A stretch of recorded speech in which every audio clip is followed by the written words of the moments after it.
Good afternoon sir. मेरा topic है भारतीय राजनीति में महिलाओं का प्रतिनिधित्व, उत्तर प्रदेश विधानसभा चुनाव 2017। भारतीय राजनीति में महिलाओं का प्रतिनिधित्व।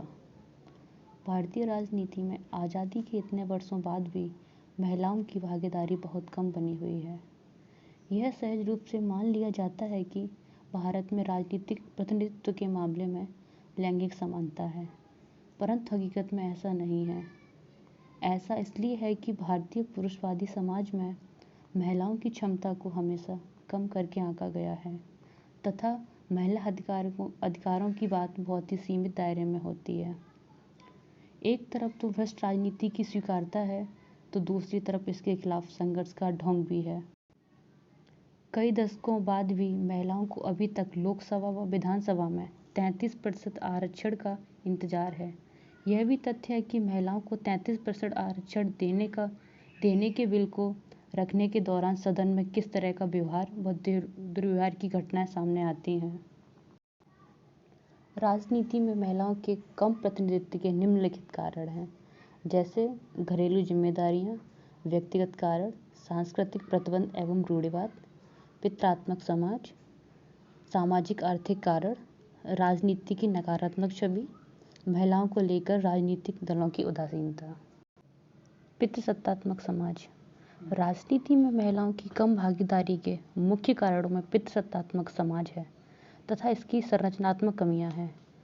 इसकी वजह से महिलाओं को कम अवसर मिलते हैं तथा वे राजनीतिक प्रतिस्पर्धा में पुरुषों से काफ़ी पीछे रह जाती हैं। घरेलू जिम्मेदारियां, जैसे कि बच्चों की देखभाल, घर के सदस्यों के लिए खाना बनाना व अन्य पारिवारिक कारणों से वे राजनीति में भाग नहीं ले पाती हैं। लगभग 13% महिलाएं राजनीति में उनकी कम भागीदारी के लिए घरेलू जिम्मेदारियों को कारण मानती हैं। व्यक्तिगत कारण। व्यक्तिगत कारण में सबसे महत्वपूर्ण कारण महिलाओं की शैक्षिक पिछड़ापन में है।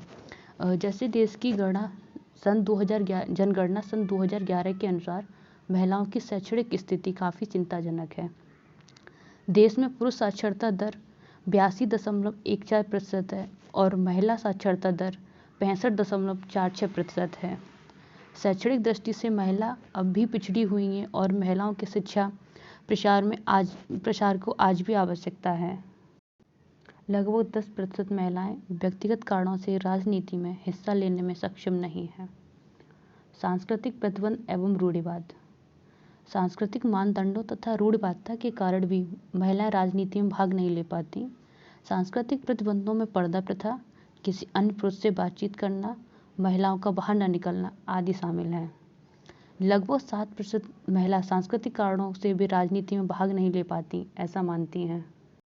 सामाजिक आर्थिक कारण। कमजोर सामाजिक आर्थिक पृष्ठभूमि भी महिलाओं की राजनीतिक भागीदारी में अवरोध उत्पन्न करती है। समाज के दोयम दर्जे का व्यवहार होता आया है, जिसके कारण वे राजनीति में भाग लेने के लिए अपने दृढ़ संकल्पित नहीं हो पाती। महिलाओं की आर्थिक पृष्ठभूमि भी राजनीतिक सहभागिता में बड़ी बाधा है। अधिकांशतः महिलाएं आर्थिक रूप से आत्मनिर्भर नहीं हैं, जिसके कारण वह राजनीति में नहीं आ पाती हैं। राजनीति की नकारात्मक छवि। आम लोगों में राजनीति की नकारात्मक छवि तथा इसमें व्याप्त भ्रष्टाचार की वजह से भी महिलाएं राजनीति में कम रुचि लेती हैं। महिलाओं को लेकर राजनीतिक दलों की उदासीनता। राष्ट्रीय स्तर की राजनीति में महिलाओं की भागीदारी को लेकर देश में राजनीतिक दलों तथा सरकारों ने उदासीनता प्रदर्शित की है। प्रस्तावित महिला आरक्षण विधेयक, जो कि संसद तथा राज्य की विधानसभा में महिलाओं के लिए आरक्षण का प्रावधान करता है, को पारित करने में सभी राजनीतिक दल सक्रिय भूमिका नहीं निभाते हैं। इसका मुख्य कारण यह है कि पुरुष राजनीतिज्ञों को इस बात का भय रहता है कि महिलाओं के निर्वाचन से उनको दोबारा चुने जाने की संभावना कम या समाप्त हो सकती है, जिसके लिए वे तैयार नहीं हैं। लोकसभा में महिलाओं की उपस्थिति। लोकसभा में 1952 में महिला सांसदों की संख्या 22 थी, जो अब वर्ष 2019 में 78 हो गई है। लेकिन लैंगिक भेदभाव अब भी भारी मात्रा में मौजूद है और लोकसभा में महिलाओं की संख्या 4.4% से जो 2019 में लगभग 14.31% हो गई है, लेकिन यह अब भी वैश्विक औसत 20% से भी कम है। चुनावों में महिलाओं को टिकट न देने की नीति सिर्फ राष्ट्रीय पार्टियों की है, बल्कि क्षेत्रीय पार्टियां भी इसी राह पर चल रही हैं। और इसका कारण यह बताया जाता है कि उनमें जीतने की क्षमता कम होना है। अभी वर्तमान समय में भारत के आम चुनावों में महिला उम्मीदवारों की सफलता का विश्लेषण करने वाले एक विशेषज्ञ के अनुसार यह पिछले चुनावों से बेहतर रही है। 2019 के आम चुनावों में महिलाओं की सफलता 10.77% रही है, जो पुरुषों की 6.34% की तुलना में लगभग 4% ज़्यादा है। यह आंकड़ा राजनीतिक दलों के जिताऊ उम्मीदवार के आधार पर ज़्यादा टिकट देने के तर्क को खारिज कर देता है, साथ ही महिला उम्मीदवार न मिलने की बात निराधार साबित करता है। लोकसभा और निर्णय लेने वाली जगहों जैसे मंत्रिमंडल में महिलाओं का कम प्रतिनिधित्व सीधे राजनीतिक ढांचे में उनको सुनियोजित ढंग से बाहर रखने और मूलभूत लैंगिक भेदभाव को रेखांकित करता है। हालांकि महिलाएं राष्ट्रीय और क्षेत्रीय स्तर पर ठीक ठाक संख्या में राजनीतिक दलों का प्रतिनिधित्व करती हैं, लेकिन राजनीतिक दलों में भी उच्च पदों पर महिलाओं की उपस्थिति कम ही है। 1962 से लेकर 2019 तक लोकसभा चुनाव में महिलाओं का प्रतिनिधित्व। हम इस ग्राफ में देखते हैं कि 1962 में चुनाव लड़ने वाली कुल महिलाओं में से 6.8% महिला निर्वाचित हुई थी। उसी तरह 2019 में चुनाव लड़ने वाली कुल महिलाओं में से 14.31% महिलाएं निर्वाचित हुई हैं। यह संख्या दिन प्रतिदिन बढ़ती जा रही है। इस आंकड़े के आधार पर यह समझा जा सकता है कि लोकसभाओं में महिलाओं की उपस्थिति कभी भी 15% से अधिक नहीं रही। उत्तर प्रदेश विधानसभा चुनाव 2017 में महिलाओं की भागीदारी। उत्तर प्रदेश में 2017 के चुनाव में कुल 4,823 उम्मीदवार खड़े हुए, लेकिन उनमें महिलाओं की सदस्य संख्या 445 थी, जो सिर्फ 9% थी।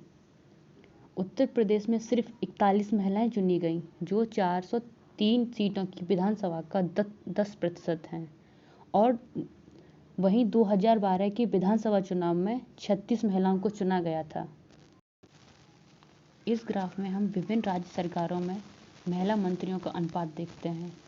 इसी में उत्तर प्रदेश सरकार में कुल महिला मंत्रियों के प्रतिनिधित्व को दर्शाया गया है, जो कि कुल मंत्रियों के सदस्य संख्या के 5.8% को दर्शाता है।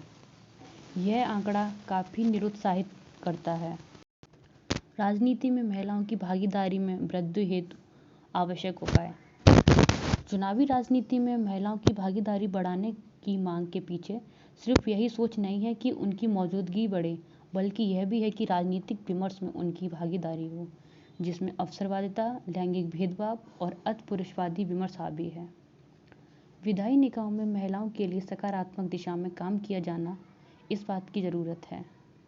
इसके लिए महिलाओं की चुनावी प्रक्रिया में बाधक बनने वाली चीज़ों को दूर किए जाने की ज़रूरत है, और चुनावी राजनीति में मौजूदा दूरियों को पाटने के साथ ही इसे लैंगिक भागीदारी वाला बनाने की भी ज़रूरत है। विभिन्न उपाय इस प्रकार हैं। संसद में महिलाओं के लिए आरक्षण।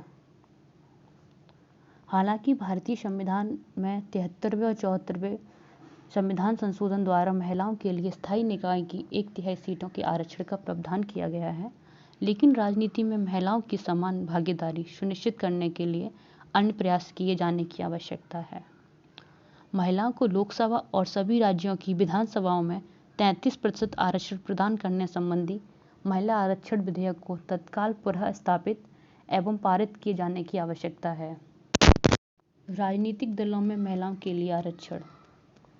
यह कदम महिला सांसदों की संख्या में वृद्धि के संबंध में कोई ठोस आश्वासन प्रदान नहीं करता, किंतु राजनीति में महिलाओं की पर्याप्त संख्या सुनिश्चित करने के लिए यह ठोस कदम हो सकता है। विश्व के कई देशों में यह प्रावधान किया गया है, जैसे Sweden, Norway, Canada, great Britain और फ्रांस आदि। महिलाओं के सर्वांगीण विकास हेतु माहौल प्रदान करना। राजनीति व अन्य विविध क्षेत्रों में महिलाओं की भागीदारी बढ़ाने के लिए आवश्यक है कि समाज में प्रत्येक स्तर पर महिला सशक्तिकरण तथा उसकी सामुदायिक भागीदारी के लिए प्रयास किए जाएं, ताकि उनमें आत्मविश्वास, नेतृत्व की क्षमता आदि गुणों का विकास हो सके। पारिवारिक निर्णयों में महिलाओं की भागीदारी। परिवार में जो निर्णय लिए जाते हैं उसमें भी महिलाओं के मत को स्वीकार किया जाना चाहिए।